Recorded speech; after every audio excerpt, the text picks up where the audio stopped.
great things coming from that. We're really, really excited. That has freed up Catherine Massey, our canon to the bishop, to focus on that part of her job, to get the other canons in place, and also to have Marion Sprott in place as the transitions minister, who I'm sure you all, if you haven't gotten to know her, you are getting to know her. She's a terrific addition to the team. We're excited about that. So changes in those areas and a lot of excitement and optimism. It's really nice to work in a place where you go to work and people are excited and optimistic about their work, at least. And so that's all been really great. You probably saw, you may have seen over the weekend, the news from the Church Center that Presiding Bishop Rowe has gotten to the point of his strategic plan that has resulted in the realignment of some staff, and some staff not continuing in their current positions. And there's some heartache, of course, as there always is about that, because nobody likes to say goodbye. But I will say it is the result of months of preparation and work and analysis and figuring out what the church really needs in the 21st century. So I don't have any inside, intel about that, but I've heard about and seen the result of a lot of that study and work, and I know that it's been undertaken faithfully and intensively for several months now. So that was the news on that front. And beyond that, I'm just interested in hearing, I'll talk to the vestry later, but I know that one thing on your mind is transition, and that you are between rectors. George was here for, I think, 27 years or something, which makes it a particularly difficult transition. That's like 2 generations. The only rector I'm sure a lot of people here have ever known.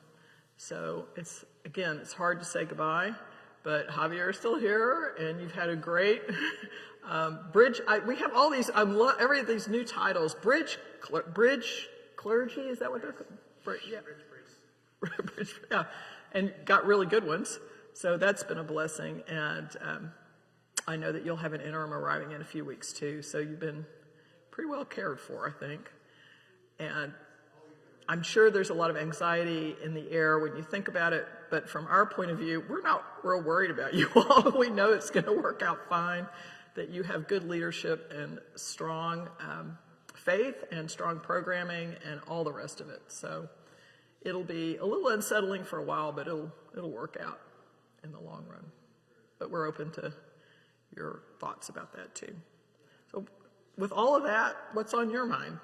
This is supposed to be a forum, not a lecture. So, Bishop, if I not you. If I may take the privilege of asking the first question, and I'll pass around the mic in just a bit. But I was just curious if maybe you could tell us a little bit about you. About me? Up here in North Carolina. What do you want to know? Your sense of this diocese. I know that you've only been here. You came during the pandemic, right? Yeah. So about me. So yeah, I've spent most of my years, I guess. I grew up in South Texas in Corpus Christi, and then went away to school. Went back to Austin for law school, which is where I met Carrick. After that, we moved to Washington, D.C. and practiced law for about a decade or so, and then moved back to Texas, which is where I was for another 20 years.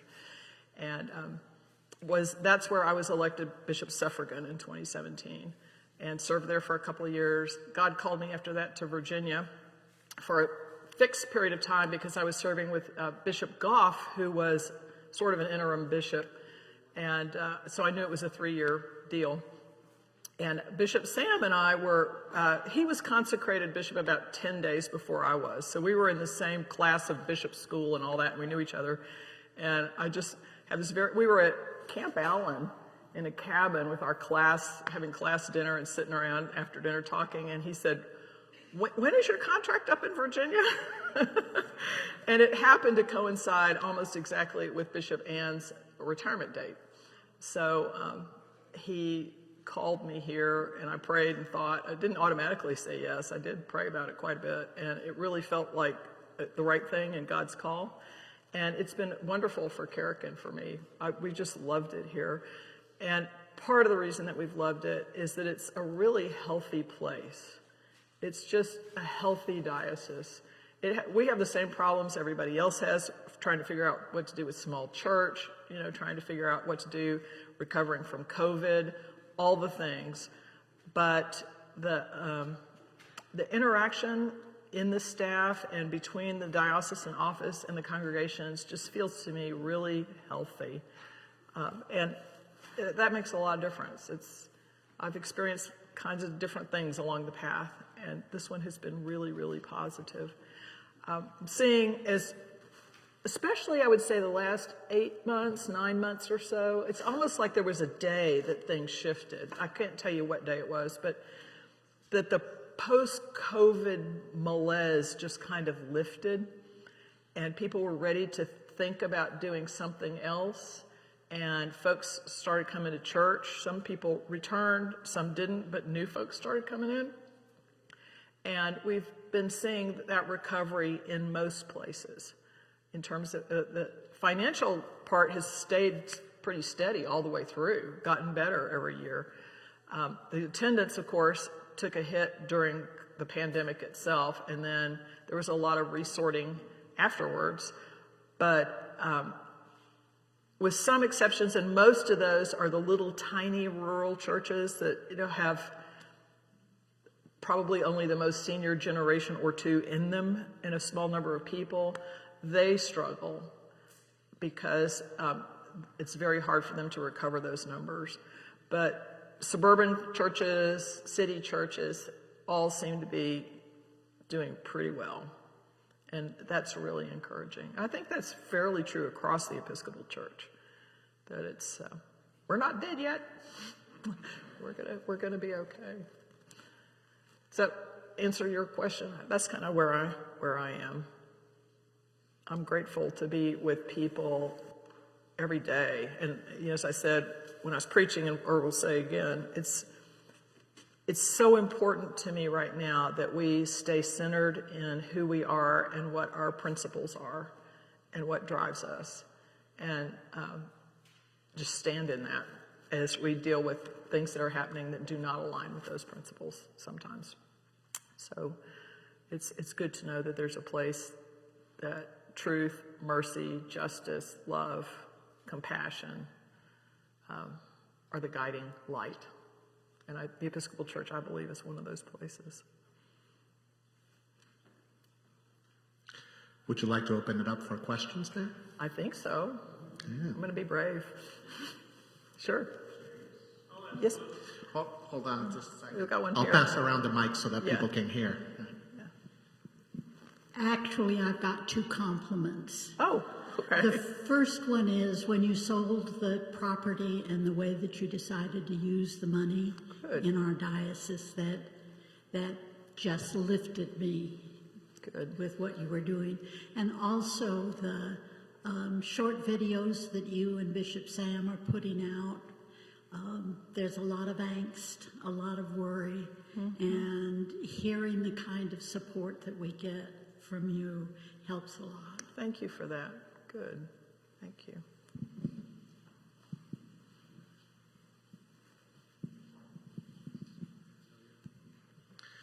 In terms of growth, let's admit it, the traditional churches are losing ground to the mega churches.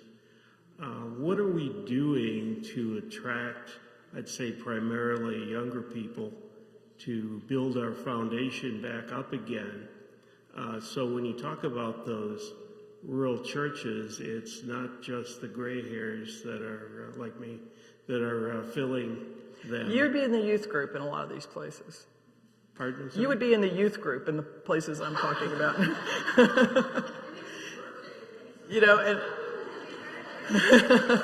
Happy birthday. yeah.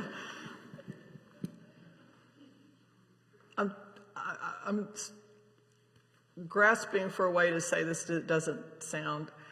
The question is really not what are we doing. The question is what are y'all doing?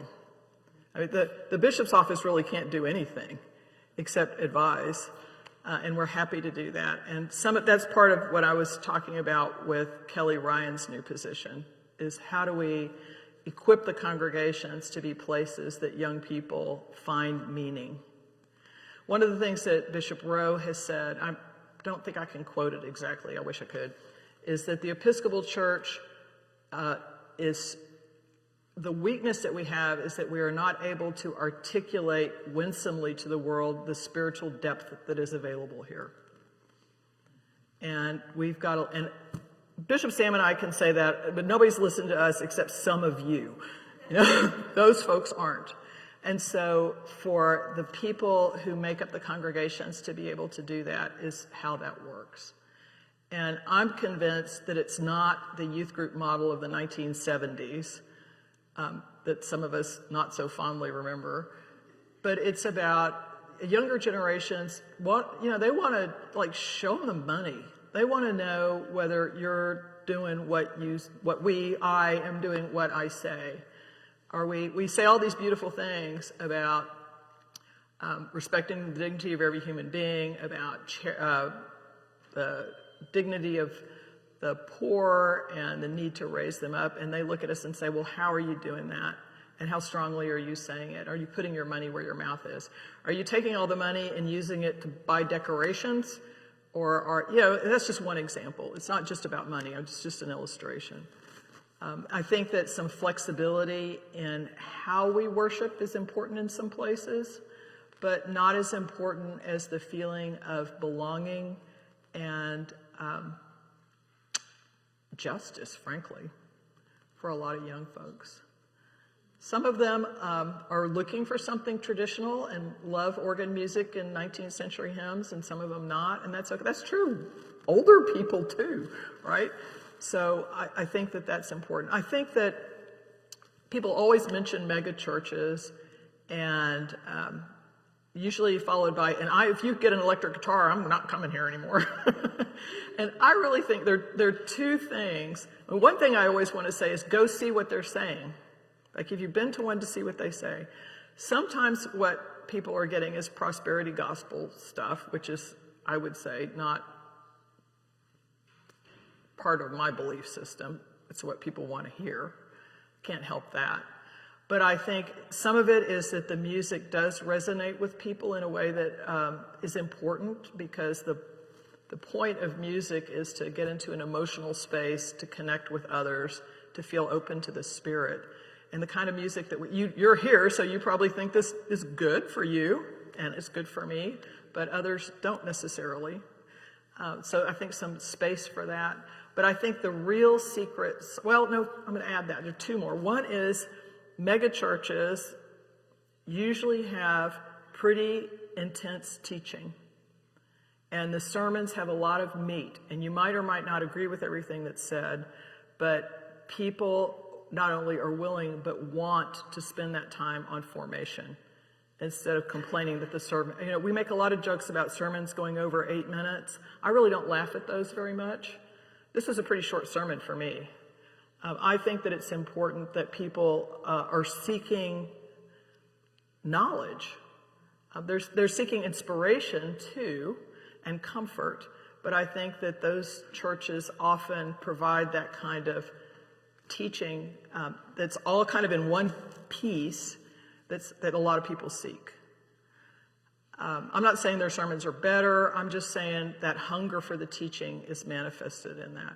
And then the third thing is the ones that really take off are very, very serious about small group work and making sure that even though you're in a room with 1,000 people, you're sitting with the 15 people you really know, and you're praying for each other on a daily basis, and your lives are connected.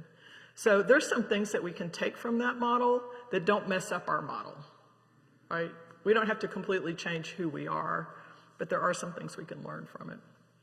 So, yes, ma'am. Is the new person you talked about that's going to work with intergenerational issues going to develop programs for what you're saying? She's going to come, and her team is going to come and figure out what you need and help you develop that. So it's not a model of saying, okay, we're going to come up with this great curriculum that's going to work for everybody. It's about coming in and saying, what is it that we can do to enrich the experience in this place? And some of it, the really basic stuff is, well, why is the room set up this way? What is the meaning of the objects in the room? You know, this one doesn't have a lot of stained glass and that kind of thing, so that would be a place you would go in some churches. But you have an altar space that expresses a belief that this is a community event and that the table is basically in the middle of the room and that we're all gathered around the table of the Lord and sharing in that together. That's a powerful statement. And so to bring that to consciousness and to teach children what that means, you know, you've got the font in the doorway, which was a post-Vatican II change that the Episcopal Church tended to adopt. Why? Because baptism is the gateway to the church. You know, some of the stuff you know, some of it probably don't. But even with the physical space. But then what are we doing in the words of worship, in the gestures of worship? Why does this, you know, some churches kneel in the middle of the Eucharistic prayer, some don't. Why? What are you supposed to do? What does it mean?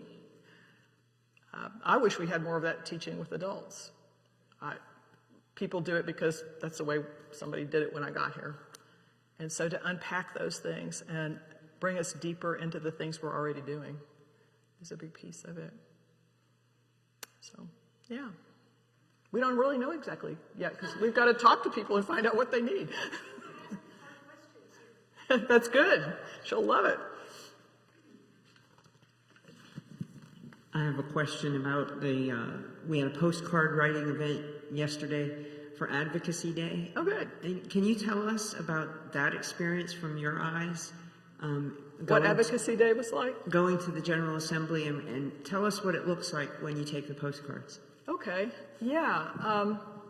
Those are really interesting days. And that's been something that has been new for me. I've never participated that way, I'm sorry to say.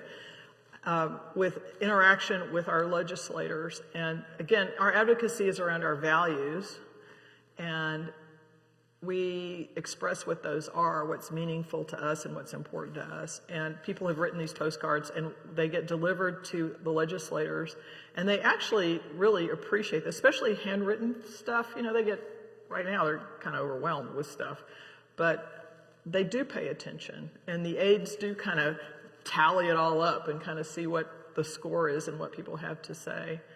But the main thing, this sounds really trite, but it's really powerful when you're there. I was fascinated the first time I went to see how similar it felt to be in those offices to feeling in the office where I work. And by that I mean, there's this sort of outward-facing stuff that you see on the internet or what gets said in public, but then on the inside, behind the curtain, it's all about relationships and people chatting with one another and bargaining with one another, and there are places where there are impasses and arguments, of course. It's not the church, it's the legislature. But it's still people who care about the people they care about. And so being part of that ecosystem and part of who people care about because they've seen your face or read your card and know that you are paying attention and that you care and that you have something often encouraging to say to them, sometimes challenging, it's not superficial. It goes much deeper. And some of those folks are feeling pretty embattled at this point and can use all the support they can get just to kind of get up and get out of bed, I think, at this point. So, and some folks need some challenging. So, just like coming here, you know, you work through your vestry or the staff here and express what you need and what you appreciate. And if you don't tell them, they don't know. So, thank you for doing that. It's helpful. Other questions?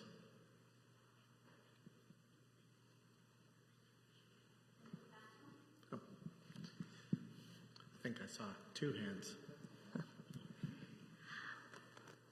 I happen to know you're a fellow Curseista. Yeah. And at a time of our church's transition where we're looking to build up our lay leadership, we've been fortunate to have Nathan Kirkpatrick come and do some cohorts on that. but Curcio is another way to build leadership within Sure the is. Episcopal Church. I wonder if you might share a little bit about that, since there's a weekend coming up in Yeah. May. Is anybody who knows about, like actually knows, and how many of you have been on Curcios? A lot. So y'all know more than I do. I'm a Curcioista.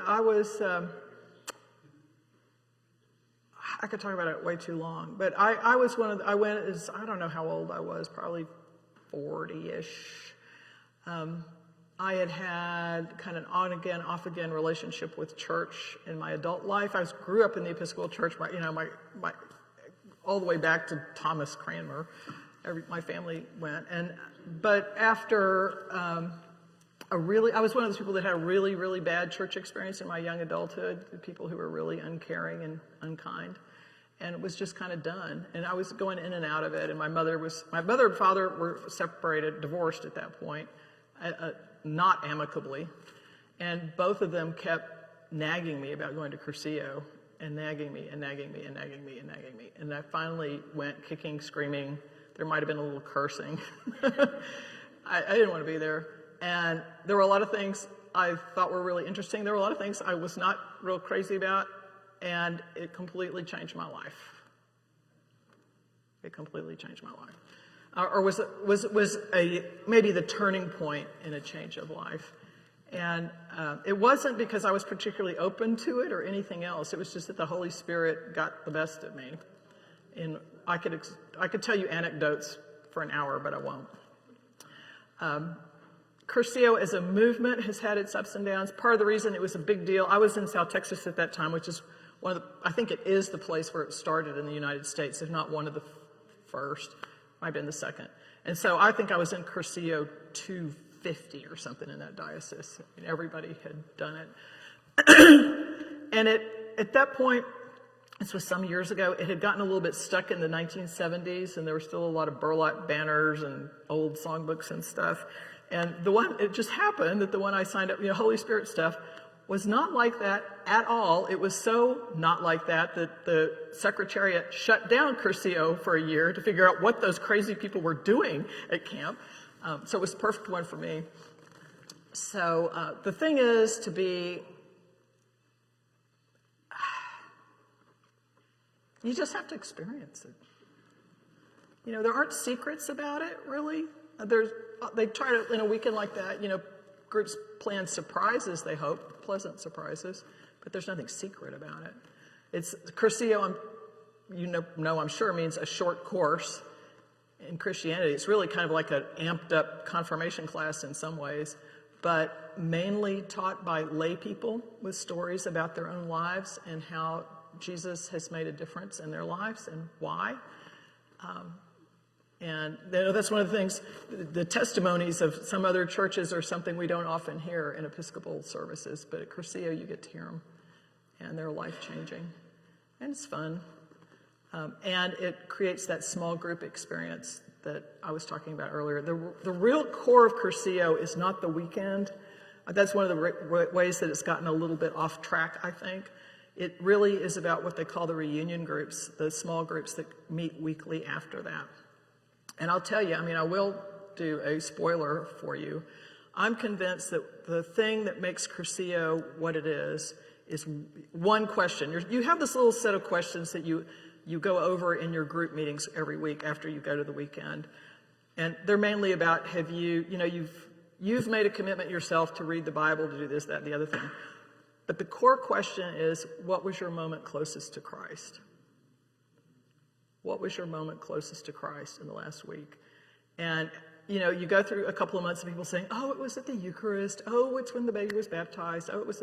And then when you've said that about 10 times, you start seeing it other places. And when you know you're going to have that question every week, you suddenly start seeing Christ in places you never imagined and feeling close to Christ at the city council meeting or the car dealership or, just some place where you encounter people. And that is transformative. So that's probably more than you wanted to hear, but. And I'm afraid that's We're out of time. Yeah, but thank you, Bishop, for your time, and thank you all for coming. Thank you. Go And we in can peace. talk after. Sure.